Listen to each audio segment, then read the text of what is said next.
Pelaku penembakan rekan sendiri di Cengal, Ogan Kombring Ilir akhirnya ditangkap polisi.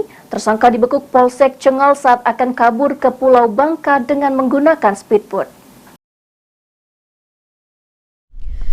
Setelah sempat buron beberapa hari, kini Rinto 38 tahun, pelaku penembakan yang menewaskan Henry 29 tahun yang terjadi di Dusun 2 Desa Parit Raya, Kecamatan Cengal Oki, akhirnya berhasil ditangkap tim Reskrim Polsek Cengal dan Opsnal Satreskrim Polres Oki.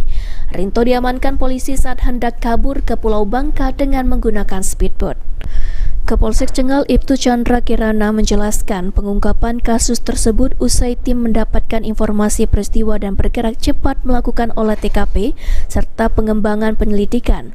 Pada Kamis siang, polisi mendapatkan kabar pelaku yang akan melarikan diri ke Pulau Bangka dan masih bersembunyi di jalur sungai di Desa Pedada, Kecamatan Tulung Selapan Oki. Tersangka berhasil diamankan tanpa perlawanan.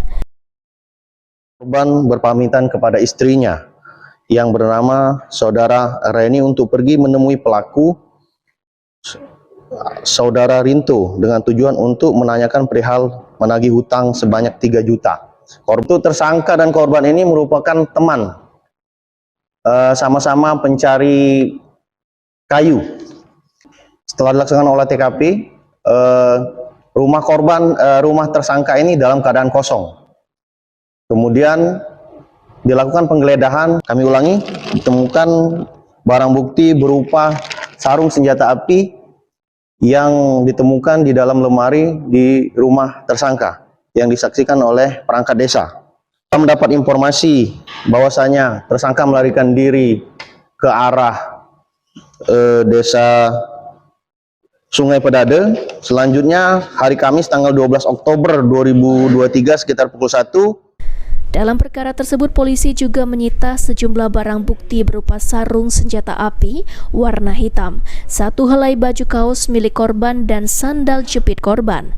Sementara untuk senjata api masih dalam penyelidikan karena diduga disembunyikan oleh tersangka usai melakukan aksi penembakan tersebut.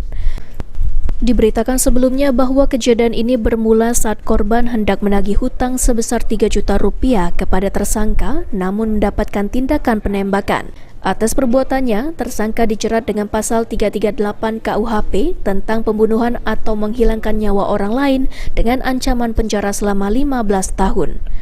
Novan Wijaya, PAL TV.